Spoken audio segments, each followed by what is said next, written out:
the year 1886 in the Cayman Islands. A population of only 1,000 people. The island's only industry is the sea. It's in this year, on November 16th, that Cayman's most prolific songwriter was born, Leila MacTaggart. Our legend, our genius, our writer. This great teacher, this great author, she was an innovator and was ahead of her time. She was a prolific songwriter. And boy, could she play that guitar. And could she sing. Leila's father, William, was a Christian minister born in Cayman in 1863 and was of Scottish Jamaican descent. His childhood sweetheart was Emily Ann, who would become his wife and the mother of Leila. Taken from her diary, Leila says about her father. He had a fine voice and loved to sing by note. He had a violin which he played when the family gathered in the parlour to enjoy the evening together. Leila says about her mother. She was so faithful, self-sacrificing, tender and loving, so versatile and charming. Leila says about herself. The little girl was christened and brought up in the nurture of the Lord Jesus Christ, and from her earliest infancy loved her Saviour and gave her heart to Him. She was bright, creative, and multi-talented. She was very, very artistic, and she just looked the part. She played the accordion, the harmonica, the piano, the organ, the ukulele, the guitar, and the mandolin. She composed all her songs on her own, and she superseded all her elders. She never hesitated to pour out her soul in song. She kept up her studies and practiced. She wanted to be a songwriter. She wanted to be a poet. Leila was full of expression, and her family encouraged her interest in music. She was always writing, composing, and singing. In 1914, Leila met Bentley Ross, a native of Honduras. 6 weeks later, they were married. I think he talked Spanish and worked with the boats as supercargo. I think he was a seaman or a merchant mariner. And he traded between Honduras, Cayman, and Cuba. Before long, Leila and her husband moved to Honduras.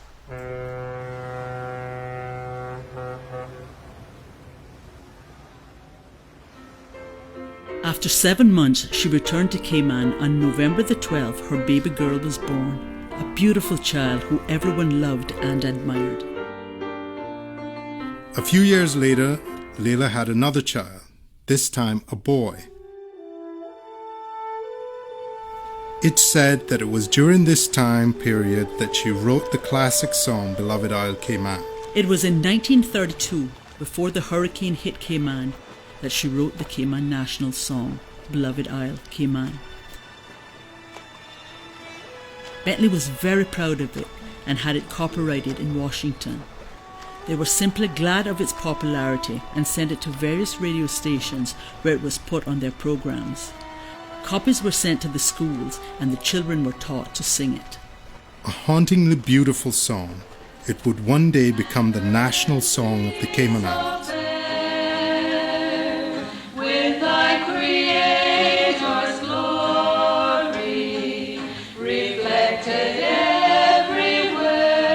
And this one is a most beautiful anthem. I think it's the most beautiful one I've ever heard, quite frankly.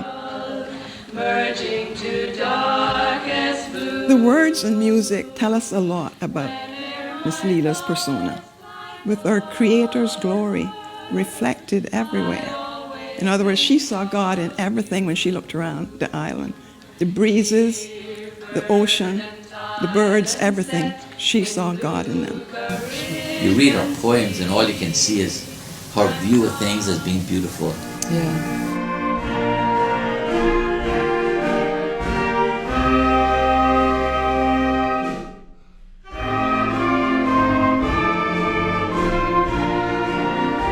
That song captured the essence of who we are as a people.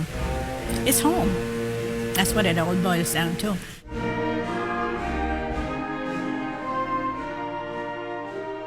Five years later, in 1937, Leila's husband, Bentley Ross, traveled to Cuba for business.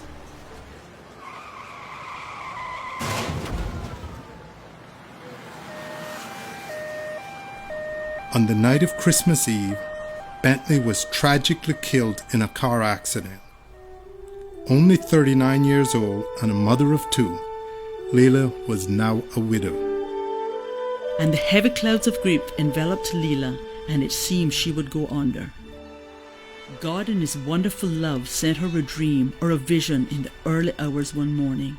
She thought that she stepped into the old home and called out, "Who was it who rung the bell and said, 'Be happy'?" And one robed in silvery whiteness took her and folded her to his bosom and said, "'Tis Jesus, 'tis Jesus."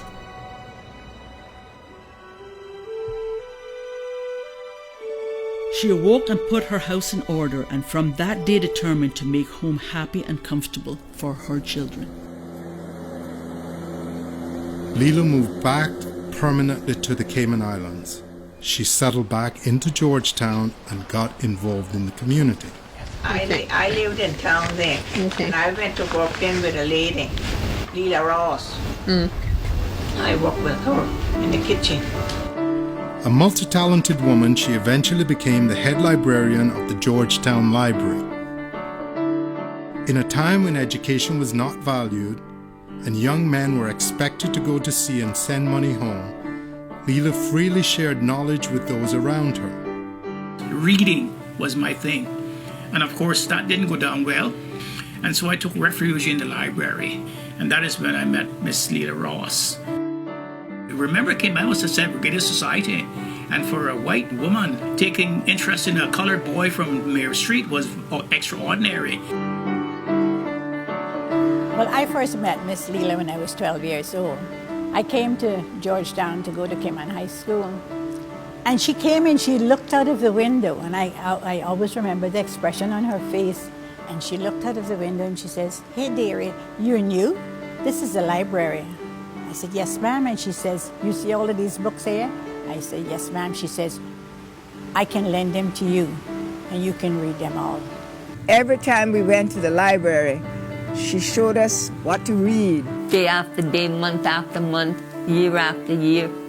I would spend hours there. She gave private music lessons. You play the guitar as well? Miss Leila Ross would teach me the guitar. She used to play it so much. And she was always at her plays at school. You know, she was a very supportive person and very involved in the community. She had the kindest, sweetest smile. I always remember her like a twinkle in her eyes. This is how she always spoke. She said, "Son, you have a good mind, you know." She said, "You ought to try to develop that."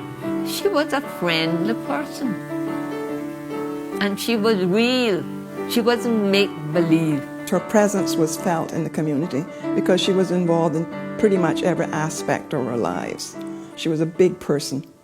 I'm lonesome and unhappy, for mosquitoes make me sore. For everyone I kill, I find a million more. If you were here beside me, I don't think I should care. For you could kill mosquitoes and still caress me there. Oh, sure, I get a little love note in there, boy. Over the years, Leila established herself as a well-known and prominent woman in Georgetown. Women did not get the right to vote until 1959, but they did not vote until 1962. And in 1959, Leila was one of those persons who signed this. This is her name, Leila E. Shier. After this push, they removed the Sex Disqualification Act. Miss Leila was not just a writer. She was part of the political process. But despite being involved in various community activities, her main love was always music. She was always in demand as an entertainer. People must forget that. She was the one producing the concerts in those days. People would come and they would play and sing, or they would recite poetry or whatever, and she always used her own. She wrote on every minutiae of things in the Cayman Islands. That she wrote topical songs. If there's any special functions in the town hall, she would write a song about that.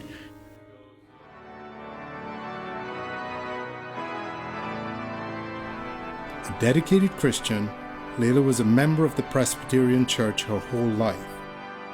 She was also the choir leader in the Presbyterian Church, or the Amsa Memorial Church as you know it now, and was very involved in the life of the church. She was an organist, Sunday school teacher. I remember Leila singing in the choir.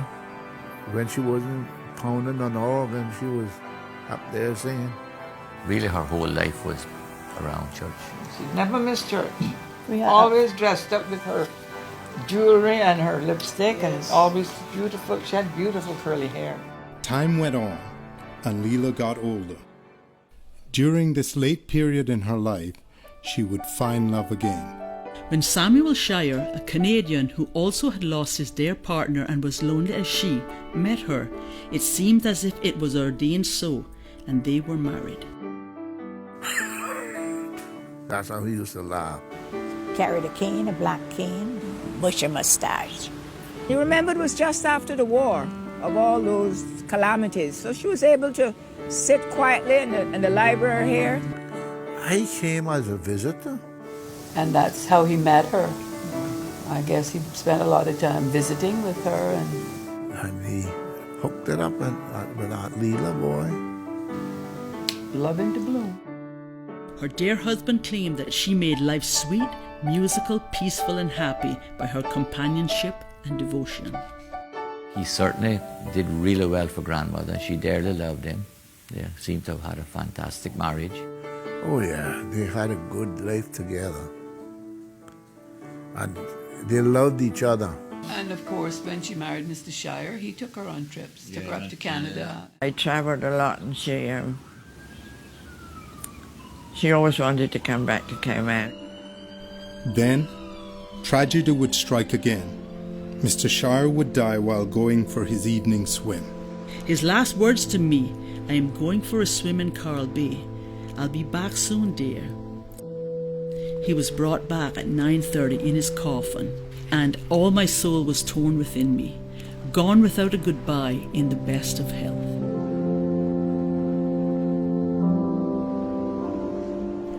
But though from out the bourne of time and space the floods may bear me far, I hope to see my pilot face to face when I have crossed the bar. Now widowed twice and in the twilight of her life, Leila moved to her son Benny's house on the ocean on North Church Street. I remember when we were school children and went to always past the house every day. A lot of times she was playing a guitar, or she would be tuning up and composing, looking out over the water. In 1968, Leila's health began to decline rapidly. As the days went by, she got weaker. She didn't write too much after that. Leila's footsteps are growing feeble, once so fearless and bold. As she feels the shadow of the evening of her life lengthening, she wonders, has the world been any sweeter for anyone through her life? I guess they didn't realize she was so low in health at the time. And I was just holding her hand, and she started to breathe real deeply, and I thought, oh, something is happening to her. I said, she's dead. She's dead, Robert. I heard the voice of Jesus say, why wait for weary years? Come now to me, my child, and I will always calm your fears.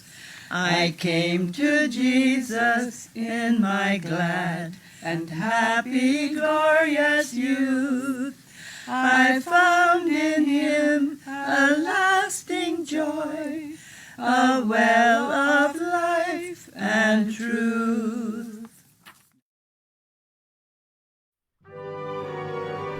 Leila died on September 26, 1968. Throughout the course of her life, she wrote hundreds of songs, many of which are still sung by Caymanians today. Miss Leila was really a child of God and who loved the things of God and who was interested in her community and all the things that really matter in life. She was a gentle old soul. That smile. I always remember her smile. I don't think I ever saw her that she didn't smile and have something nice to say. She was just a lovely, lovely person. She was the first inspiration for learning and for truth. She's one of the greatest Caymanian women. I would say she was one of the most genuinely pure Christian ladies. That was really a genius and probably one of the most humble people I've ever known. Our hero, our phenomenal woman. Leila's contribution to our society was far-reaching and was primarily channeled through her music. Music was her life, and it was through music that she imparted herself and shared the beauty of Cayman to the world.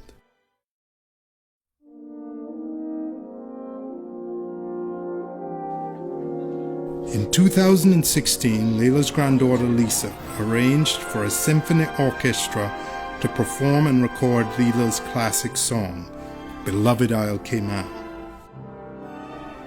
What you are hearing now is that recording. This symphonic recording is a fitting achievement for Cayman's most famous song by our most famous musician, Leila MacTaggart Ross Shier.